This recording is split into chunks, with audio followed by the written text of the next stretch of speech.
Hi friends, good morning. This is Tulasi. Welcome to Tulasi vibes. ఈరోజు Sunday అండి. Morning నేను కొంచెం లేట్గానే లెగుస్తానన్నమాట సండే రోజు. ఈరోజు ఎక్సర్సైజ్కి అది ఏమీ వెళ్ళనమాట. మార్నింగే 7:30 అయింది. నేను ఎగ్జాక్ట్లీ లేచిన టైం చెప్తున్నాను, ఎందుకంటే మాకు గేమ్స్ అలాంటివి కూడా జరుగుతూ ఉన్నాయి కదా, ప్రాక్టీస్లు అలా వెళ్ళేసి వచ్చి అలసిపోయాను. అందుకే కొంచెం రెస్ట్ తీసుకుందామనేసి లేట్‌గానే లెగుస్తానండి. ఎవ్రీ సండే కూడా నేను 7:00కి. మేము డైలీ బ్యాడ్మింటన్‌కి వెళ్తాం కదా, ఆ బ్లూ షర్ట్ అన్న ట్రాన్స్‌ఫర్ అయిందనమాట ఆయనకి. ఇక్కడి నుంచి వెళ్తున్నారు. చాలా మంచిగా మా అందరితో బావుంటారండి.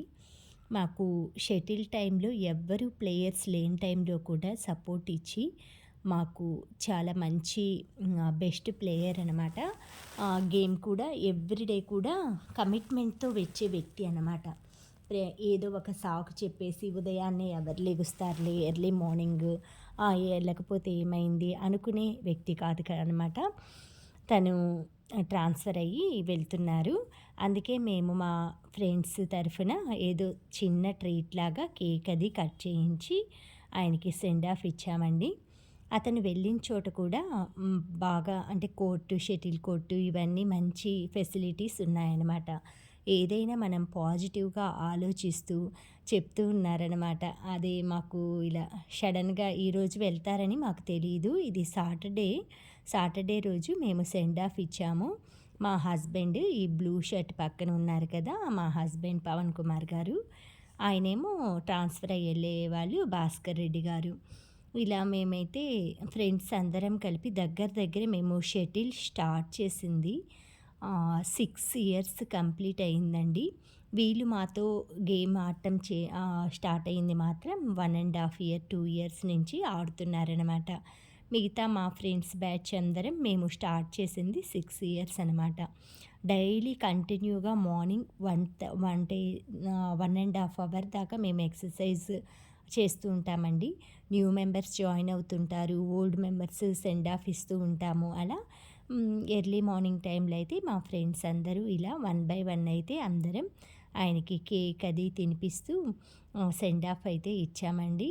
ఎందుకంటే చాలా స్పోర్టివ్‌గా స్పోర్ట్స్‌కి కానీ సపోర్ట్ ఇచ్చే వాళ్ళకి కానీ, స్పోర్ట్స్ అంటే ఇంట్రెస్ట్ ఉండేవాళ్ళంటే నాకు చాలా ఇష్టం అనమాట. అలా ఉన్న వాళ్ళల్లో ఈ అన్నయ్య కూడా ఒకళ్ళనమాట. అందరం కేక్ అది పెట్టేసేసి 1 బై 1 అయితే తినిపిస్తున్నామండి కేక్. ఆయన కూడా మాకు ఇస్తున్నారు. ఈ విధంగా అయితే సెలబ్రేషన్ చేసుకున్నాము. ఏదో సింపుల్ సెలబ్రేషన్ అయినా కూడా అదొక మూమెంట్ లాగా గుర్తుండిపోతుందన్నట్లుగా నేను యూట్యూబ్‌లో అయితే ఇది పోస్ట్ చేస్తున్నానండి. ఇలా మీ ఫ్రెండ్స్ కూడా ఎవరైనా సరే వెళ్తూ ఉంటే కొంతమంది మంచిగా మనతోటి మూవ్ అయ్యి వెళ్ళే వాళ్ళు ఉంటే బాధగా ఉంటుందండి. అలానే మేము కూడా ఆ రోజంతా కొంచెం బాధగానే అనిపించింది. వెళ్ళిన తర్వాత ఈ కోర్ట్ అనమాట. ఆయన వెళ్ళిన దగ్గర వుడెన్ కోర్టు చాలా బావుంది. పిక్ పెట్టారనమాట. చాలా బావుంది మేడం అక్కడ కోర్టు అలా అనేసి. తర్వాత next day morning Sunday morning లేవగానే మనకేం గుర్తొస్తాయండి? కాఫీ కప్పులు, పాలు, కాఫీ పొడి ప్రతి వాళ్ళకి అదే కదా! పాలు పొయ్యి మీద పెట్టటం. ఏ రోజైనా సండే లేదు, మండే లేదు. లేడీస్ ప్రతి ఒక్కరికి ఆల్మోస్ట్ టీ తాగేవాళ్ళు టీ పెట్టుకుంటారు. డికాషన్ అలా ఎర్లీ మార్నింగ్ మనకి పని పడేది స్టవ్ తోటే అనమాట. ఎక్కువగా నేను సండే రోజు దోసలు కానీ, వడలు కానీ చేస్తానండి. నాన్ వెజ్ అయితే తినట్లేదనమాట. మేము తిరుమల వెళ్ళొచ్చినప్పటి నుంచి ఎక్కువ తినబుద్ధి కావట్లేదు ఎందుకో. అందుకని నాన్ వెజ్ ఎక్కువ చేయటం లేదు. చికెన్ అలా. అమ్మ వాళ్ళ ఇంటికెళ్ళినప్పుడే ఫిష్ ఒకసారి చేశారు మొన్న వెళ్ళినప్పుడు అంతే. నాన్ వెజ్ అయితే నేను ఇంట్లో మాఘమాసం కూడా ఉంది కదండీ! అందుకే నాకు వండబుద్ధి కావట్లేదనమాట. ఎక్కువగా పూజలు అవన్నీ శుభ్రంగా ఉంచుకుంటున్నాం కదా ఇల్లు ధూపదీపంతో. అందుకే వేయబుద్ధి కావట్లేదు. ఈరోజు వడల్లోకైతే నేను టమాటా, మిర్చి చట్నీ చేశాను మార్నింగే. కొంచెం పల్లీలు, అందులో కొంచెం కొబ్బరి లైట్‌గా వేసి చేయండి. ఆ మిర్చి, టమాటా ఫ్రై చేసేసి చాలా బావుంటుంది ఆ చట్నీ. వడల్లోకి కానీ, దోసల్లోకి కానీ, మనకి ఎప్పుడైనా నైట్ టైం వేడివేడిగా దోసలు వేసుకొని పచ్చిమిర్చి టమాటా చట్నీ అండి. ఇంకేం వేయరు ఇందులో. చింతపండు, కొంచెం సాల్ట్, వెల్లుల్లిపాయ అలా వేస్తారు. ఫ్రై అయిన వాటిని మిక్సీలో వేసి లేదు అంటే కొంతమంది అందులో పల్లీలు ఎక్కువ యాడ్ చేసుకుంటారు. ఎక్కువ యాడ్ చేయొద్దు. లైట్‌గా ఒక 2 టేబుల్ స్పూన్ పల్లీలు, కొంచెం లైట్‌గా కొబ్బరి ఎయ్యండి. చాలా టేస్ట్‌గా ఉంటుంది. మనకి క్వాంటిటీ కూడా ఇవి వేయటం వల్ల ఎక్కువ కూడా వస్తుంది చట్నీ.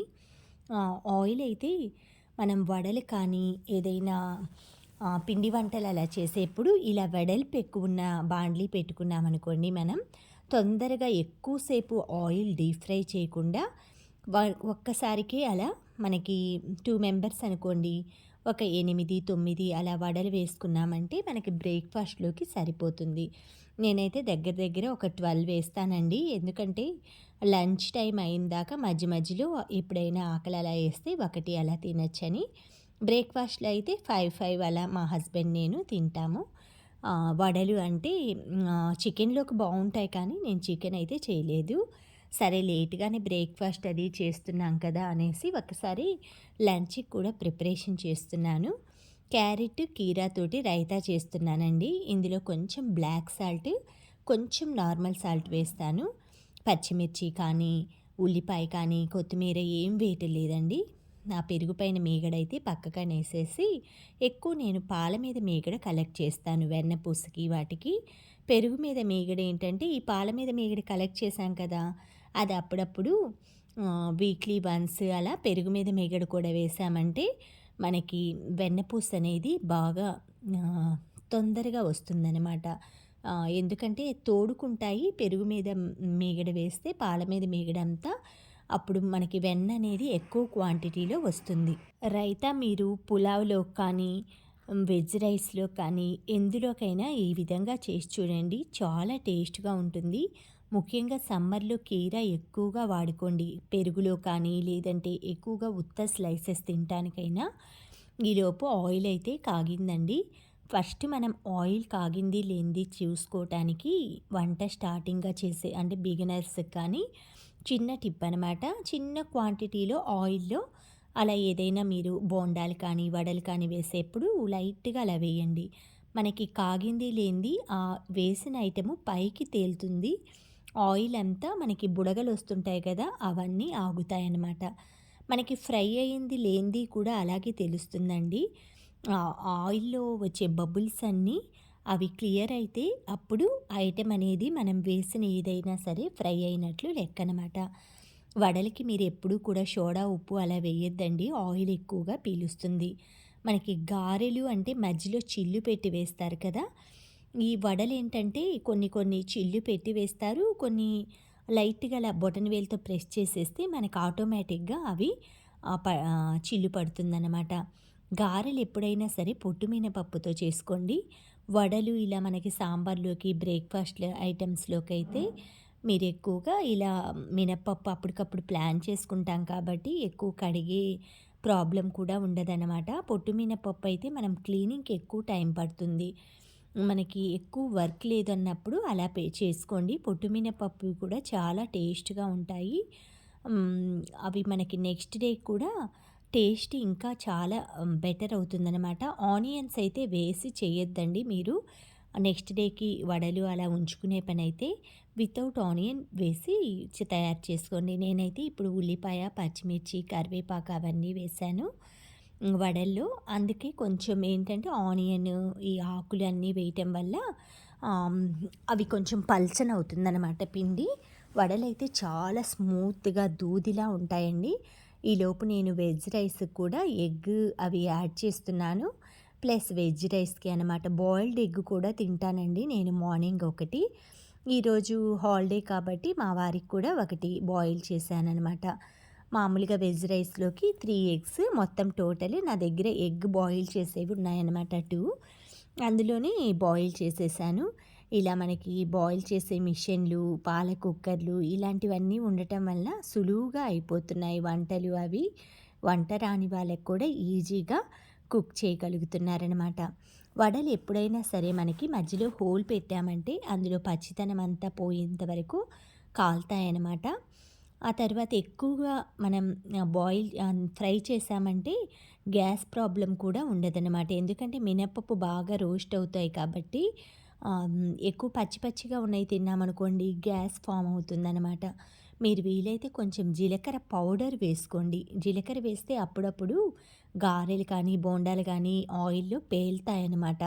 అందుకే జీలకర్ర పొడి కానీ, వామ్ ఉంటుంది కదా! అది కానీ వేసుకుంటే డైజెషన్ ప్రాబ్లమ్స్, గ్యాస్ట్రిక్ ప్రాబ్లమ్స్ ఉన్న వాళ్ళకి బెటర్‌గా ఉంటుంది.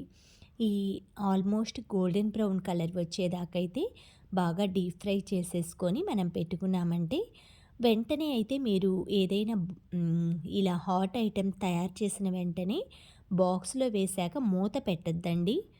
కొంతసేపు టిష్యూ పేపర్‌లేసి అలానే వదిలేసేయండి గాలికి.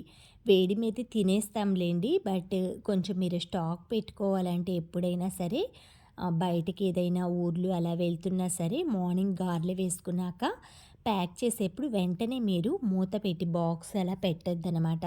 కొంతసేపు అవి టిష్యూ పేపర్ మీద గాలి కారాక ఏదైనా ఒక ప్లాస్టిక్ కానీ ఆర్ స్టీల్ కంటైనర్‌లో కానీ కింద టిష్యూ పేపర్ కానీ, క్లాత్ కానీ వేసి మధ్యలో వడలు పెట్టి పైన కూడా అలానే టిష్యూతో క్లోజ్ చేయండి. లేదంటే వాటరింగ్ వచ్చేసి అవి కొంచెం మెత్తపడటం, వాటరింగ్ అవ్వటం, టేస్ట్ తగ్గిపోవటం జరుగుతుందనమాట.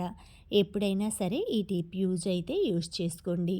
వడలు ఎక్కువగా ఆనియన్ వేయకుండా చేయండి. మనం స్టాకు 2 డేస్ అలా ఉండాలంటే కంపల్సరీ ఉంటాయి. దాంతో పాటు పెరుగు అలా పెట్టుకున్నామంటే మనం ఒకరోజు మార్నింగ్ బ్రేక్‌ఫాస్ట్‌కి కొంచెం సాల్ట్ యాడ్ చేసేసుకొని తినేసేయొచ్చు. బయటికి ఎక్కడికైనా వెళ్ళినా కూడా. ఇలా గారెలన్నీ అయితే ఫ్రై చేసుకున్నానండి. అదే బాండ్లీలో కొంచెం ఆయిల్ ఉంచేసి హోల్ గరం మసాలా ఉంటుంది కదా! చెక్క, లవంగం, యాలుక్కాయలు ఇవన్నీ వేసేసి ఫ్రై అయ్యాక కొంచెం షాజీరా వేస్తానండి. ఆయిల్ మరకలు ఎప్పుడైనా పడ్డట్లు అలా టిష్యూ తోటి ఫస్ట్ క్లీన్ చేసుకోండి. డైరెక్ట్ క్లాత్ పెట్టినా కూడా మనకి వాషింగ్ చేయడం కష్టమవుతుంది. టిష్యూతో అయితే ఆ ప్లేస్ వరకు క్లీన్ చేసి మనం డస్ట్‌బిన్‌లో వేసేయొచ్చు. హోల్ గరం మసాలా వేశాను. తర్వాత కొంచెం షాజీరా యాడ్ చేస్తాను. మనకి నార్మల్ రైస్ కానీ, వెజ్ ఫ్రైడ్ రైస్ కానీ, లేదా పులావ్ కానీ వీటిలో ఏదైనా సరే షాజీరా వేశామంటే షాజీరాతో పాటు గసగసాలు కూడా యాడ్ అయినాయండి. బిర్యానీ హోల్ గరం మసాలా ప్యాకెట్ తీసుకున్నప్పుడు అవి వేయగానే టపటపా అని సౌండ్ వస్తూ ఉంది. తర్వాత ఆనియన్, మిర్చి వేశాను. వీటితో పాటు బంగాళదుంప పీసెస్ కూడా వేయండి. బంగాళదుంప పీసెస్ మీరు కట్ చేశాక కలర్ చేంజ్ అవ్వకుండా అలానే వైట్ కలర్‌లో ఉండాలంటే చిన్న టిప్ అండి. సాల్ట్ వాటర్‌లో అవి అలా పెట్టేసేసుకొని మనం కుక్ చేసే టైంలో కొంచెం స్ట్రెయిన్ చేసి వేసుకోండి. ముక్కలకి పట్టేలాగా ఉప్పు వేసేస్తున్నాను. ఈ సాల్ట్ వేయటం వల్ల ఏంటంటే మనం వెజిటేబుల్స్ అన్నీ తొందరగా కుక్ అవుతాయన్నమాట. ఇలా ఫ్రై అయిన తర్వాత గోల్డెన్ బ్రౌన్ కలర్ వచ్చిందాక ఫ్రై చేసుకోవాలి ఆనియన్స్. బంగాళదుంప ముక్కలైతే లైట్‌గా ఫ్రై అవుతాయి. ఇవన్నీ మీడియం సైజులో ఫ్రై అయ్యాక 1 బై 1 కట్ చేసిన వెజిటేబుల్స్ మీ దగ్గర ఏదున్నా సరే బీన్స్ కానీ, బఠానీ కానీ లేదా క్యాప్సికమ్ ఇష్టపడే వాళ్ళు క్యాప్సికమ్ వేస్తారు. నేనైతే క్యాప్సికమ్ వేయలేదు. క్యారెట్, బీట్రూట్ కూడా వేసుకోవచ్చండి. కలర్ కొంచెం రెడిష్‌గా ఉంటుంది. అందుకే క్యారెట్, బీన్స్, పచ్చి బఠానీ వేశాను. ఆమ్, మనకి ఆనియన్, మిర్చి ఇవి ఫ్రై అయ్యే ముందు కొంచెం పసుపు వేస్తున్నాను. మీరెప్పుడైనా సరే కూరగాయలన్నీ తెచ్చిన ఫస్ట్ రోజు కూరగాయలన్నీ అయిపోయే లాస్ట్ సిచ్యువేషన్ వచ్చేప్పుడు మాత్రం మీ దగ్గర ఉన్న వెజిటేబుల్స్ అన్నీ అవొకటి, ఇవొకటి ఉంటాయి లాస్ట్‌లో. తెచ్చిన రోజు మాత్రం అన్ని రకాలు ఉంటాయి కాబట్టి తప్పకుండా వీక్లీ ట్వైస్ అయితే మీకేదైనా ఇంపార్టెంట్ వర్క్స్ ఉన్నా కూడా వెజ్ ఫ్రైడ్ రైస్ అయితే తప్పకుండా ట్రై చేయండి. ఇంట్లో ప్రతి ఒక్కరు కూడా ఇష్టపడతారండి. ఇందులో కొంచెం మనం సోయా సాస్, టమాటా సాస్, చిల్లీ సాస్ అవి వేసుకున్నా కూడా చైనీస్ టైప్‌లో టేస్ట్ వస్తుంది. నేను ఇండియన్ టైప్‌లో టేస్ట్ తీసుకురావటానికి అవన్నీ స్కిప్ చేసేసి మన సాంప్రదాయంగా అన్నీ వేస్తున్నానండి. అది ఉప్పు, కారం, కొంచెం గరం మసాలా వేసి ఈ స్టైల్‌లో ప్రిపేర్ చేస్తున్నాను. చాలా బావుంటుంది. ఇది కూడా మీరు టేస్ట్ చేసి ఎప్పుడైనా సరే ఒక్కసారి టేస్ట్ చేశారంటే మళ్ళీ మళ్ళీ అదే డిష్ ఎందుకంటే ప్రిపేర్ చేయాలనుకుంటారు. ఎందుకంటే మనకి ఎక్కువ అన్ని వెజిటేబుల్స్ ఉంటాయి. కార్బోహైడ్రేట్స్ రైస్ వాడుతున్నాం కదా! రైస్ ఉంటుంది. మీరు పీనట్స్ వాడుతున్నారు. పీనట్స్ వేసుకోవచ్చు. ఫ్రై చేసినవి పల్లీలుంటాయి కదా! అవి వేసుకోవచ్చు. గ్రీన్ పీస్ వేస్తున్నాను. మనకి మాంసకృతులు ఇవన్నీ ఉంటాయన్నమాట. అందులో క్యాప్సికమ్ సి విటమిన్ ఉంటుంది. క్యారెట్ ఏ విటమిన్ ఉంటుంది. అన్ని రకాల వెజిటబుల్స్ వేసుకోవచ్చండి. మీ ఇంట్రెస్ట్ అనమాట. అన్నీ ఫ్రై అయ్యాక కొంచెం పచ్చి బఠానీ ఏంటంటే బాయిల్ అవ్వటానికి కానీ, ఫ్రై అవ్వటానికి కానీ ఎక్కువ టైం తీసుకోదు. అందుకని అవి వేసిన తర్వాత కొంచెం సేపు లిడ్ పెట్టేస్తున్నాను. వెజిటబుల్ ముక్కలన్నీ బాయిల్ అవుతాయి. బాగా ఫ్రై అయితే చేయకూడదండి. అందులో ఉన్న విటమిన్స్ అనేవి ఎక్కువ మనం బాయిల్ చేసిన, ఫ్రై చేసిన వెజిటేబుల్స్‌లో ఉండే నేచురల్ గుడ్ విటమిన్స్ అయితే అన్నీ కో కోల్పోతుందనమాట. ఎక్కువ ఫ్రై అయినా, బాయిల్ అయినా. అందుకని ఎక్కువ ఫ్రై చేయొద్దు. వెజిటేబుల్స్ అన్నీ ఫ్రై అయిన తర్వాత కొంచెం సాల్ట్ చూసుకొని ఫస్టే ఎక్కువ వేసామంటే మనకి వెజిటేబుల్స్ అన్నీ సాల్టీగా అయిపోతాయి. ఆల్రెడీ మనకి క్యాప్సికమ్ సాల్టీగానే ఉంటుంది. పొటాటో కూడా కొంచెం సాల్ట్‌ని బ్యాలెన్స్ చేసినా కూడా ఎక్కువ సాల్ట్ అయితే అవసరం ఉండదండి. ఈ స్టేజ్‌లో కట్ చేసిన పుదీనా వేయండి. ఈ వెజ్ ఫ్రైడ్ రైస్‌కి కొత్తిమీర వేస్తారు. నార్మల్‌గా పుదీనా వేసి చూడండి మీరు, చాలా బావుంటుందనమాట. పుదీనా అలా రోస్ట్ అవుతూ ఉంటే ఆ స్మెల్ మంచిగా వస్తుంటుంది. ఈ స్టేజ్‌లో సిమ్‌లో పెట్టేసేసి మీరు కారం కానీ, గరం మసాలా కానీ వేయాలనుకుంటే ఈ స్టేజ్‌లోనే మనం వేసేసుకున్నామంటే ముక్కలన్నిటికీ అవి పడతాయన్నమాట. ఎక్కువగా నేను మిర్చి పౌడర్ అయితే బయటే పట్టిస్తానండి మిషన్‌లో. పౌడర్ ప్యాకెట్లు అలా అయితే కొనననమాట. తర్వాత ఇదొచ్చేసి గరం మసాలా అనమాట. ఇది కూడా నేను ఇంట్లోనే తయారు చేసుకున్నాను. హోల్ గరం మసాలా మన దాంట్లో వీడియో కూడా ఉంది. గరం మసాలా అని కొట్టారంటే రసం పౌడరు, గరం మసాలా ఇలాంటివన్నీ వస్తాయి. తర్వాత ఈ స్టేజ్‌లో ఉప్పు చూసుకొని కొంచెం సాల్ట్ ఏసేసుకొని, ఆ రైస్ కూడా వేస్తాం కాబట్టి కొంచెం సాల్ట్ పడుతుందండి. ముక్కలకైతే ఫస్ట్ మనం వేసిన సాల్టే సరిపోతుంది.